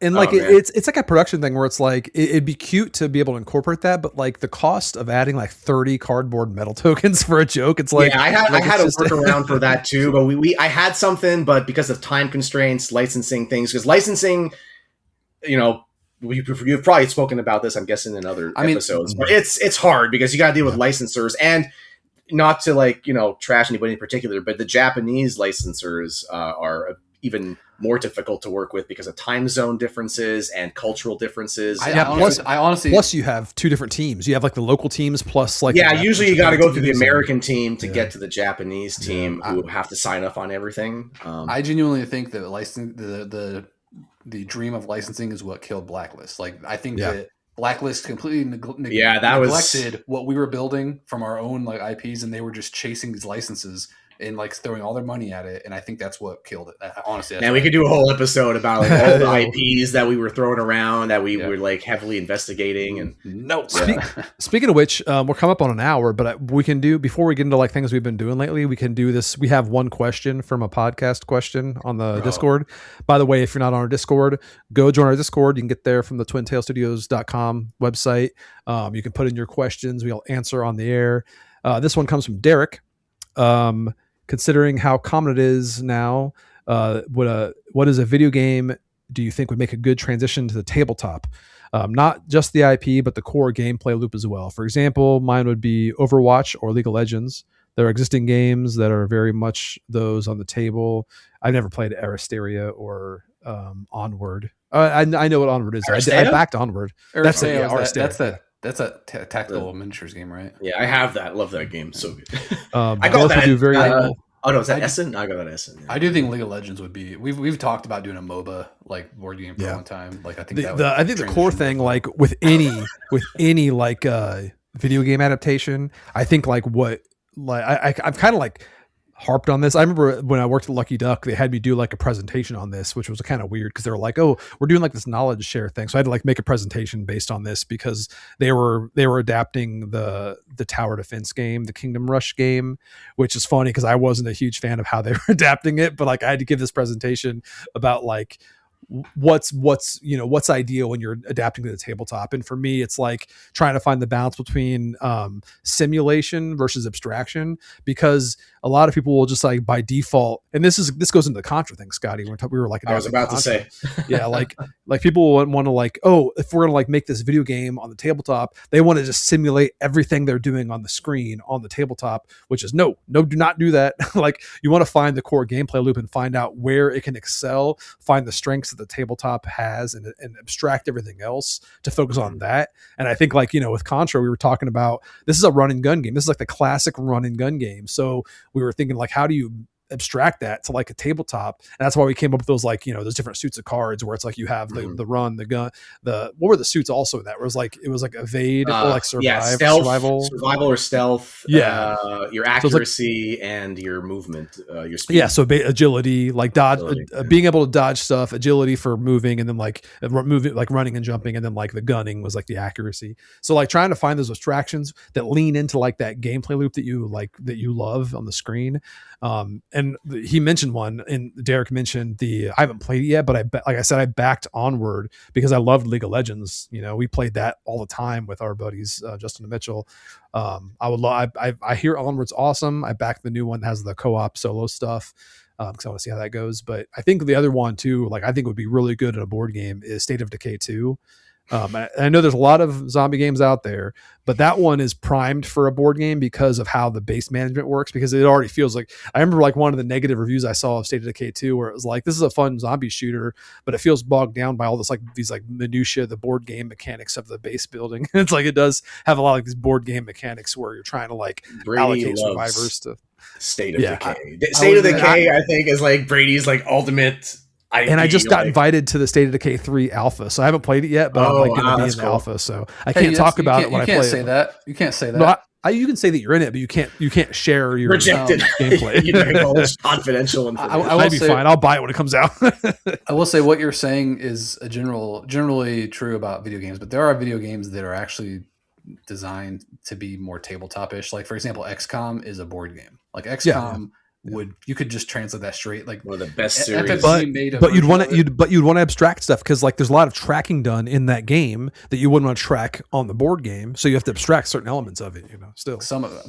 I'm just saying, like FFG made an XCOM board game, but it didn't feel like XCOM. Like it was something totally different. People hated that. I enjoy the hell out of that game. I love that XCOM. I think that's the strength of the board game medium, is that's why you have so many different games with the same IP, because you have so many ways of presenting the same idea in like different ways. I'm not being articulate here, but you have different ways of expressing the spirit of a video game, in different formats, like, or different mechanics. Yeah, you can interpret you can like interpret the gameplay loop in different ways. But what I'm saying though is you could literally translate XCOM from the video game to the table. It is a board game in a video game. It would be a good board game. Yeah, like same thing with Marvel Midnight Suns that the same company Firaxis did, right? It's a card game that's on your PlayStation, And Metal Slug Tactics, Adam. Yeah. I'm going to buy that for Switch. You said it sucked, but I want to say the great translation that it has not been done yet is Hades, because I haven't played a good roguelite board game. I mean, I heard Slay the Spire is probably the best one. Dead Cells had great ideas, but man, Mouse Light Adventures. Yeah. Oh, that's true. I forgot. That is essentially inspired by rogue video games. Yeah, I was going to mention though. It's like there needs to be. That's actually a really good point. It's like a streamlining of it, because, like I said, what they've done so far outside of Malice Light Adventures feels like it's there, but not quite. To create like a satisfying, quick gameplay experience that you can play with like different people, or reset easily. So yeah. I think there should be a subgenre of like roguelikes, because Hades is a great example. And that's like a really popular one. And I love Hades. I love Hades 2 a lot. I play the crap out of that. But like Mouse Light Adventures is more of the the Elden Ring, Night Rain, or Raven's Watch, where it's that 3-act structure. Because like Hades is different, where you're like progressing through like this kind of these different worlds, and you're getting like permanent upgrades. But with Raven's Watch, you're just doing like a single run of those 3 acts, and it's because it's roguelike versus roguelite. Roguelite is the persistent upgrades, where you keep like upgrading things. Yes, yeah, right. Yeah. Roguelike is the permadeath one, essentially. Roguelike is the one where you don't have like persistent upgrades, and it's like Raven's Watch. Yeah, roguelite. Yeah, roguelite is the one that's not actually light. It's weird. It's roguelite. Yeah, that's Hades, right? That's Hades. Roguelike. Right. You can keep getting better in between runs. Yeah. Mm-hmm. Which I think the Children of Morta board game tried to do that, but I haven't played enough of it. I have it, but I haven't played enough of it to really. I see that when I read the rules, I see how you like every time you play, you unlock new things. It's like the unlockable content aspect a lot of board games do, which is funny because like I remember posting a lot of Reddit posts into trying to hype up Mouse Adventure, saying it's a roguelike, and people kept commenting like, isn't every board game a roguelike? Because like every board game you set up again, you reset up. If you So get in a way, upgrades. yeah, it's like If you in a get way, random, yeah. But random upgrades is a big one. I guess like a legacy game would sort of maybe fall under that. But yeah, it's like terminology gets really weird. But yeah, like my response would I'd stay with State of Decay. That's my response for a good video game. So we're over an hour now. Let's just do a quick rapid fire of. We'll go around. We'll take turns saying what video games we've been playing, then what tabletop games we've been playing, and then any shows and movies we're watching, and wrap it up. So one of each. You're saying? Yeah, video game. We'll start. Video game. Tabletop. So video games. I'll go first. Video games. I've been playing Cyclops in Marvel Rivals a ton, trying to get his what do you call that when you play something and you get like a ranking of your character? Achievements? No, it's your level with that character. I can't think of the term, but it's like I'm trying. You level up with the dude. I'm trying to level up so I can get legendary. It's not your prestige or your. Yeah, so it's something along those lines. I forget what the term is, but anyway, been playing a lot of that like every morning. Just also grinding through the Diablo 4 season, which is kind of mediocre this season. But I'm still going to play as a paladin, so that's cool. I think I talked about this last time that I played the Star Fox reboot on Switch 2. It's really good. If you ever played the old Star Fox 64 game, this is basically just a new version of that, and it's hopefully paving the ground for like them to do a new game in that engine because it's really slick. I fully expect the reason they did those, I think we talked about this before, but the reason they did those voice chat things, those bots, is because they're planning to do a game that's going to use those more, in a co-op environment. Hopefully. Where that's my theory. Hopefully. I did also see that Castlevania Belmont's Curse game coming out. I think it was in August or something like that. I'm going to definitely grab that on Switch. It looks awesome. There's a game that is overdue for a board game. Yeah. It's not up for pre-order for anything for Switch yet, but it's up for pre-order for Xbox and PlayStation. And I'm going to wait for Switch, I think. But I think that's my video game list right now that I've been playing. Next. Scotty, you go next. Video games. I've been playing Wii Sports a lot, Nice. No. Cutting edge. I am trying to get through Final Fantasy VII Rebirth because, the new one's coming. Rebirth is the second one, right? Yeah, I'm getting confused with the titles. Yeah, I'm on the first one still with Switch. I love the first one, and I think why I liked it more was because it was more linear than Rebirth. Rebirth, they did the open world thing, which is great. But it's not as interesting. And I think they got inspiration during interviews. They were saying like, The Witcher, we got to do stuff like The Witcher and have message boards and cool side quests. They're not that interesting. I think, they tried, but anyways, the story's still great. It's just kind of a slog. I'm trying to get there. I'm near the end. But other than that, is it the same combat still? Like this? Yeah. It's just, they've added a couple of changes here and there, but it's mostly the same. The leveling up also works a little differently. You have to go to these like, markets or whatever where they have like a bookkeeper and you have these nodes that connect, like, okay, you start here and you want to go get this upgrade or you want to get this upgrade and you got to spend your XP to like go through the thing. But yeah, so that's cool. And it's great because, to be honest, I don't remember much about the original FF7. I played it like in high school and that was like one time. I know some people will revere that game. It's like, it's the best game ever. And I played it 17 times throughout my lifespan, but yeah, I only played it the one time. Hades 2, trying to get through that. It's hard to play anything else when you want to play Hades 2 because it's so addictive. You're just like, it is. That. Yeah. I love that game. I kind of miss having the grind because I've already cleared everything, but it's like I want to go back and just redo it all. And other than that, I have so much on my plate, but I'll just say I recently downloaded Jay and Silent Bob's Chronic Blunt Punch, which is basically a beat 'em up in the View Askew universe or View Askewverse, whatever. And it's fun. It's not as polished as I hope it would be, but it's a beat 'em up and it's got some swearing in it, so it's a good time. Nice. Yeah. Yeah, my video games have mostly been like I take walks every day and I'm always taking my Chromatic with me, and I've been playing the Link's No, this is the sequels, the Oracle of Seasons and Oracle of Ages. This is Seasons. I've already cleared all of the Ages one. I want to clear Seasons. I've already played through both of these, but I want to play with the linked. So I have my son's chromatic. So I've been linking them by myself, and I'm sharing the secrets back and forth, getting all the unlocks and stuff. So I want to clear that because I'm pretty positive with the new Zelda 64 Oracle of Time. Is that what it's called? No, the Ocarina of Time. Ocarina of Time. Yeah, remake. That's coming out in November. I'm almost positive. I feel like it's a sure bet they're going to be doing Link's Awakening style remakes for the Oracle games. It'd be crazy. I wouldn't say that's a sure thing, but it feels like it is. Cool. Like I just feel like it's got to be. But I want to be. The Link's Awakening remake was very well done. Yeah, it's surprised they charged so much for it.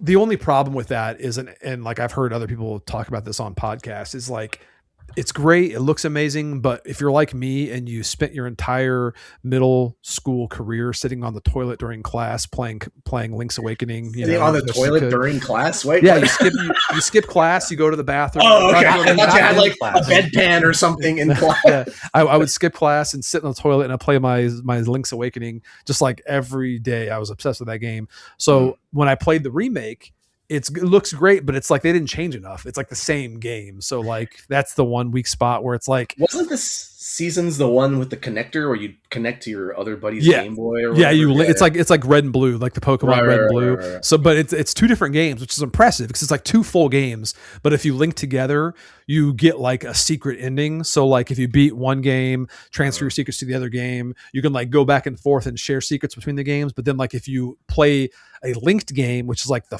sequel to a game, then you like play the final ending. So I'm doing that because I've never experienced it before. So I'm in the middle of doing the second half of that now. Really fun. And as far as other like console games outside of my handheld obsession, I've been going back to Resident Evil 5 because Riley, my daughter's playing through all the Resident Evils. She's gotten through like playing through the remakes of 2 and 3, and now she wants to play. She didn't play the first game yet. She didn't like the controls. She's waiting for the inevitable remake. yeah, I think so because like she likes a good one.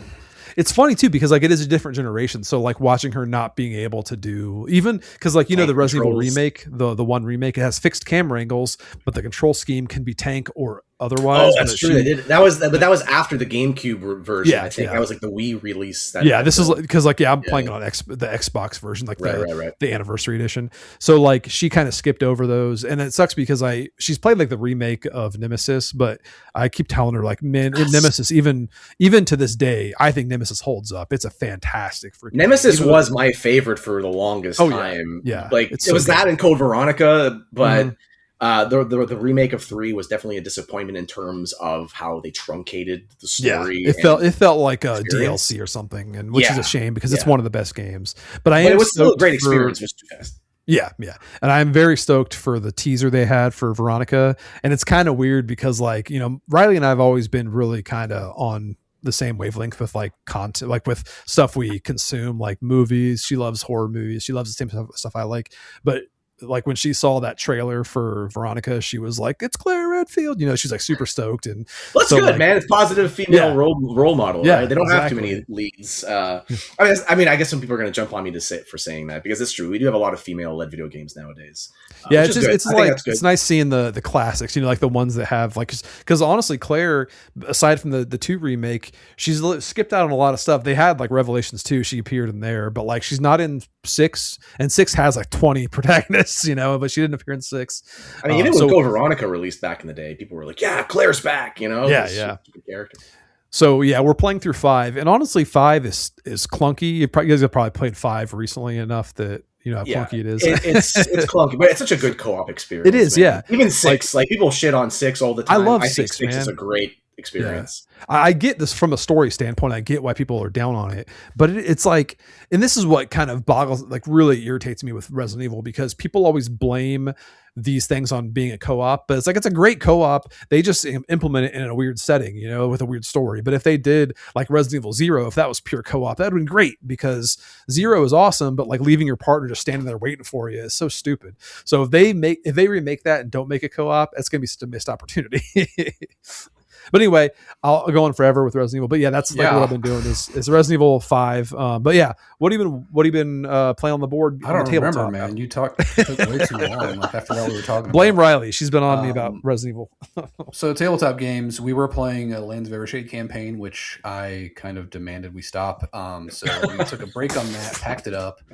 And we took a break last game session. We played some Marvel United, which was fun.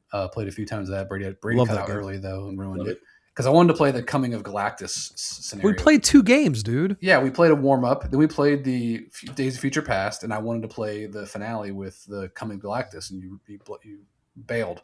But anyway, it made me want to paint again. So I painted, what's that guy's name? Absorbing Man and Titania. And interesting choices to paint. Some villains. What's that?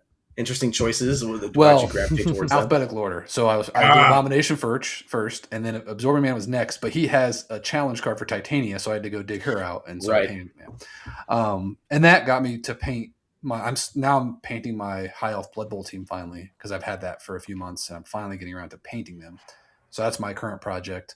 And Brady and I played a game of Marvel Champions, but I also pre-ordered the Talisman expansion. I got the Dracula's Castle Talisman expansion, which I want to try that out sometime.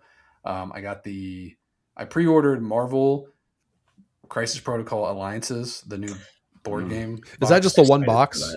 For now, the first box of the Spider-Man. It's not X-Men yet, sadly. Not excited about, but yes, the next box is the X-Men one, Mutant Genesis, whatever. It looks awesome. It's got Cyclops, Gambit, Rogue, and Wolverine.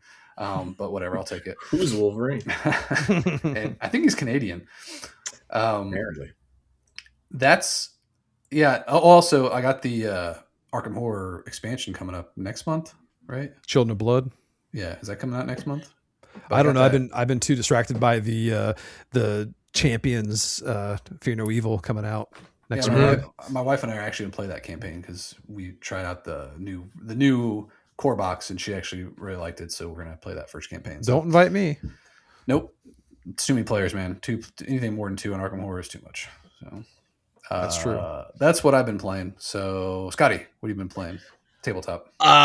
Well, I've been playing Arkham Horror, but I've actually been trying to get through the older content that I didn't get to because I have so much backlogged. We're just starting the Dream Eaters one, which is like way back when. And funny enough, I've decided to cut myself off of Arkham Horror now that it's essentially like soft rebooted. I'm going to end. Hey, we're flipped.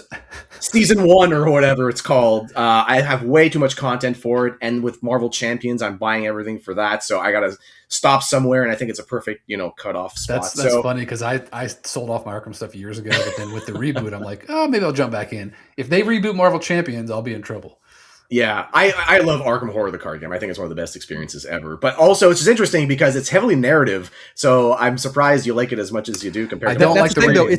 Though. The reading is between the gameplay though. That's what's this great. Is true. This is true. Yeah, I mean, it's not part of the gameplay. Yeah. But it is like we played that campaign that with Mitch and like the setup for that was way too much reading. Way too much. That was Circle Undone. But that one has a lot more reading than usual. Other than that, G.I. Joe, the deck building game, that thing is phenomenal. I think it's a great game. And just the core game, or using expansions? We always use. I have everything. We play with the expansions, but we just started playing the Raise the Flag campaign, which is essentially better played just with the core and that box components set. It's a great campaign. I think it's phenomenal. I don't know if you've played it. Have you played it yet? The Raise the Flag campaign. I'm going to take the opportunity to respond that by saying, did you hear Danny McBride is making a G.I. Joe movie? I'm cautiously optimistic about that one. It can't be worse than what's been released so far. I'm so stoked. He's amazing. Go ahead though. I haven't played it. I've only had the base game. Very, very, very good. That whole game, that whole set is great. That's definitely the best Renegade Games deck builder out of all of them, in my opinion. Other than that, I've been playing a lot of Marvel Champions, of course. Final Girl, just trying to finish up Series 3 because Series 4 is coming, and it's one of those games that I stupidly backed season 4. I late pledged it. I was I don't need season 4, and then like right near the end, I'm like, damn it, I just pledged. I think we talked about that. We were both of the same mindset, and we both went and pledged anyway. It's one of those games that I don't play as often as I'd like, but once I do start playing it, it's like it's on my table for like 2 weeks, and I just can't stop. It's a great game. And I got my hands on the Europe exclusive Masters of the Universe game that feels of Eternia one, because I saw the movie, which I guess we'll segue into, but I thought the movie was great. I was I'm in a He-Man mode, so I ended up, some guy locally happened to travel to Europe for work or whatever. He brought back a copy, so I was like, great, I'll grab it. Try it out. Pretty cool. I'm not sure which one I like better between that and the Clash for Eternia by Simon. They're both very different games. So verdict's out for now. Cool. Yeah, I've also been playing a lot of Champions. That's been on my table pretty much nonstop because I'm getting psyched up for the Daredevil box coming out. It's gonna be so good. I'm trying to get through a lot of content because I haven't touched so much content. I'm way behind on the campaigns, but I played the new Trickster Takeover decks, the Enchantress. That is a freaking cool scenario, really good design scenario. I've been playing a lot of new heroes. I haven't played like Angel, Psylocke, Rogue, Iceman, Wonder Man. I've been trying to like get all the heroes I haven't played yet, and they're all been a blast. I always keep them pre-constructed. I don't mess with deck building at all, but yeah, super fun stuff. And I think that's pretty much all I've been playing on the tabletop. I have like I pretty much have all of my champion stuff set up constantly, so I'm just getting ready for the new stuff coming out. And I've been playing this, what Adam mentioned, I've been playing with him on Lanes of Evershade, so we're playing at his place on that. But yeah, it's pretty much my tabletop is pretty much just dominated right now by Marvel Champions. Yeah, it's been a while since we last recorded, so I'm not sure, like as far as movies and shows go, because I've been watching a lot of stuff like off and on. I know we went to go see that Master of the Universe movie. Brady and I went to go see that. I think we went to go see Backrooms, but I think we might have recorded since. Yeah, we talked about that one. But we also went to go see. We took our kids to go see Obsession, which was surprisingly good. Like I had no idea. Phenomenal. Your kids to see? I guess they're older now. That's true. Yeah. I mean, the sex scene was a little awkward, but it wasn't that graphic though. Let me tell you about the birds and the bees. Yeah. I mean, they're aware of it, so whatever. Yeah, but kids these days, I don't want to sit there next to my daughter watching stuff like that. It's uncomfortable. But the movie was really good. Like I went to that. I heard about it before, but I didn't watch a single trailer. So I just went in there blind with it, and it was great. I love going to see movies like that, and that one paid off because it was fantastic. So I really encourage Indy Navarrete, the lead. She is incredible, dude. She is so good. Really good. Yeah, she's got a bright future. Yep. As far as I think that was it for movies. I do want to go see The Odyssey, but I haven't gone to see that yet. Mm-hmm. I have I went to go see Supergirl. I took my daughter to see that as well. That was fun. It was a pretty fun movie. I could see why people might not liked it or whatever, but I thought it was fun. I don't think the script was very good, but like mostly just because of the dialogue, some of the comedic timings felt a little flat. But like the story was fine. I thought the story was cool. It was fun. Yeah. I've watched some good shows lately, though. I've been watching Cape Fear on Apple TV. That's really good. Javier Bardem and Patrick Wilson are both fantastic. Also, Amy Adams is good too. But Patrick Wilson, I just have a soft spot for because of the Conjuring movies. What was that? The other one, Widow's Bay on Apple TV. Oh my God, that show! I heard that's good. Surprisingly good. Oh, you have to watch that. It's so good. Do you have Apple TV, Scotty? Yeah. You should watch that. Are you watching Cape Fear as well? No, it's on my to watch list. Yeah, I have Cape so much Fear on my to watch list. And Widow's Bay are really good. Widow's Bay is way above Cape Fear, though. Cape Fear is good. I'll up them on the priority. Widow's Bay is amazing. I forget what triggered this, but I think it's all the Cyclops stuff, like on coming out for games. But I rebooted the MCU again. I've watched the entire Infinity. Like when I go to bed, I put a movie on while I play some mobile games before bed. But I've gone through the entire Infinity Saga and in the middle of Multiverse Saga right now. I just watched Multiverse of Madness, the Doctor Strange movie. That's a fun movie. I forgot how fun that was. Sam Raimi, man. All those like zoom ins, that the classic Raimi stuff. I'm glad he had a couple of those in there. But yeah, I've been watching a lot of the MCU stuff. Just kind of getting back in the Marvel mindset. Excited about comics again. Anyway, yeah. Oh yeah, X-Men '97. Duh.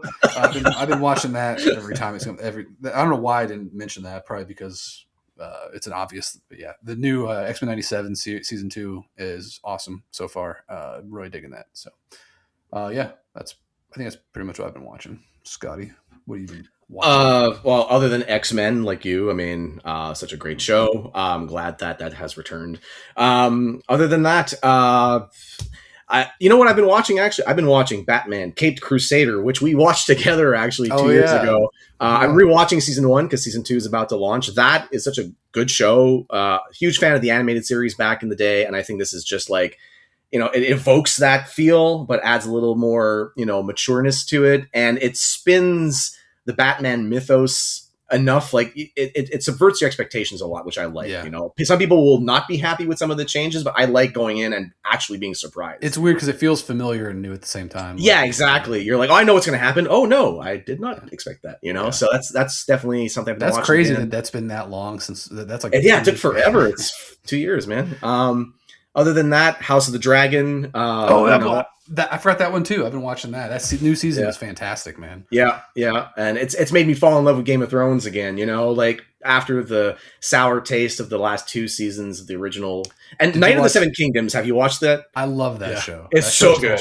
Yeah, it's so good. I love how it starts off and you're like, okay, it's going to be epic, and the epic Game of Thrones the theme starts kicking in, and it's just hard cuts to him having diarrhea behind the tree. And then the second or third episode that starts off with his old mentor like swinging his dong. Yeah. Like his 10-foot dick.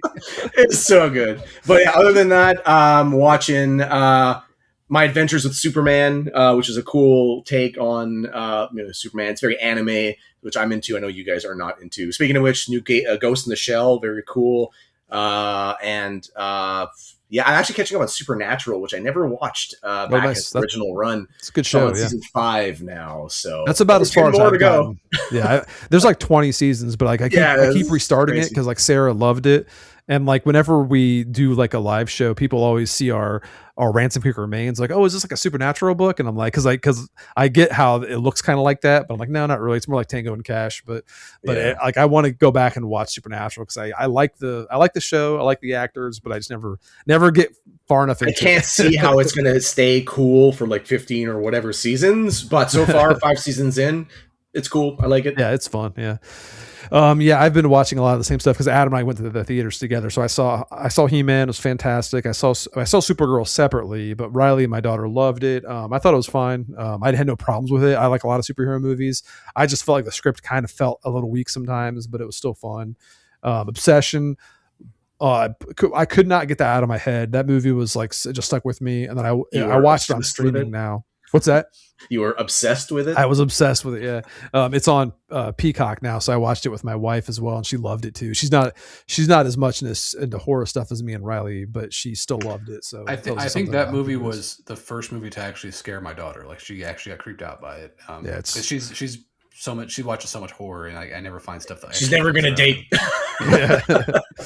It's a really good movie. And then I've been watching a lot of ever since that Danny McBride announcement with G.I. Joe, because like I've been a huge Danny McBride fan. I love all of his creative works, but he does what were you saying? Has Scotty watched Righteous Gemstones? No, you guys have been pushing that on me for a while. Every time I see it, I'm like, I should watch it, but I have all this other stuff I got to watch. It's on my list. I'm going through his big archives now. I've finished Eastbound and Down, fantastic show, hilarious. I'm watching Vice Principals, which I think might be his best show, even though I love Righteous Gemstones. I think because Vice Principals only goes for 2 seasons, and it's like really tight and concise, really good show. Is that the one that has? Oh my god, I'm forgetting his name. Walton Goggins. Walton Goggins. Yep. Or is that he's also in Righteous Gemstones? Yeah. Okay. Yeah. He's also rumored to be Destro in the G.I. Joe movie because I don't know how I feel about that because Destro's supposed to be Scottish and I can't see it, him going. Dude, Walton Goggins can do anything. Yeah, it was either Destro or Cobra Commander, I forget. But they're really close friends. Like Danny McBride goes on vacation. He should be Tomax and Zamlot. Give me 2 Walton Goggins playing off each other. That would be sick. Yeah, there's also rumors about Chris Pratt being Duke, and Bradley Cooper is supposed to be in it, but I'm not. He was rumored to be Duke, but he's a little older for Duke, so I'm not sure. Chris Pratt would be a good Duke, I think. Yeah, people were. I'm sure people would disagree with me because they don't like Chris Pratt for whatever reason, but he would be. Chris Pratt can be good. People, I kind of dismissed him, especially after all the weird allegations and everything, but he's got some good stuff. Yeah, which I'm everything, I'm actually not going to get reading- into that, but everything I've seen about the allegations just seem like nonsense. So like, I don't know why people. It seems like everybody I've ever heard talk about him who's worked with him, like they say he's the nicest guy ever. Like they love him. He's like such a sweetheart. So I'll take their firsthand experience. He's a little one note in his performances, but I am sure he's got range we haven't explored yet. I thought he was a very strange choice for Mario's voice, but it worked. that, You know what? I actually enjoyed his work as Mario, because I don't think I could have sat through 2 hours of wahoo. It's me. I would have been like, oh god. I thought he was a good choice for Star-Lord. I thought he fit really well in the he's MCU. So. Yeah. But yeah, Danny McBride. I don't want to keep this going too long, but I'm actually reading the G.I. Joe comics for the first time ever. Oh, nice. Because so I got all the compendiums. So I actually, like, not too long ago, finished reading the Springfield, the introduction to Springfield, which is what this new movie is supposed to be based around. So I'm very not Simpsons Springfield, for those of you who are not knowledgeable about G.I. Joe lore. Springfield is the town that is it's Cobra's brainwashed and or runs the whole town essentially.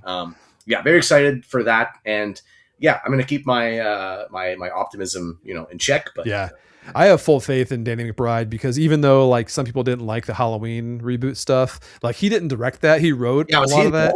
But he wrote the script. So and he was the one that he pitched the whole thing, but he didn't direct it. But he's writing and directing G.I. Joe. So like I'm pretty confident he's got the passion for it. He grew up like that was his thing. Like he's still to this day is so passionate about G.I. Joe. So I think it's gonna be great. So that's pretty much why I've been going back and rewatching his whole entire catalog on HBO, because he does such good shows. And then I've also been watching some horror movies. I watched Undertone. You guys ever heard of this? It's a Canadian horror movie. I've heard that it's one of those movies that the idea is great and the execution's cool, but when you stop to think about it, it's just like, why would this girl who's scared of everything host a horror podcast? So I haven't seen it yet, but I've heard mixed reviews. It's to me, it's like I'm glad I watched it. It was fun. Like Riley and I were just skimming through movies, like, oh, this one sounds cool. I remember seeing a trailer for this, and it's a great synopsis. It's like, this girl living with her dying mother, and she runs a paranormal podcast, and they get sent these recordings from some stranger who listens to his wife talk in her sleep. So he records her and seeing what she's saying, and she's like singing a bunch of lullabies, like like London Bridge is falling down. But if you play them backwards, it sounds like they're saying things like "lick up all the blood" or stuff, like really creepy things.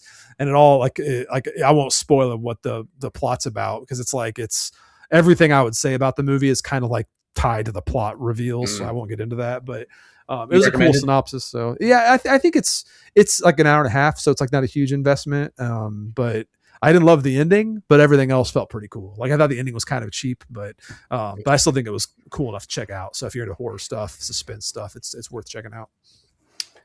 All right, this podcast has a name, something massive. Like this is a big old long one, big old quarter pounder, man.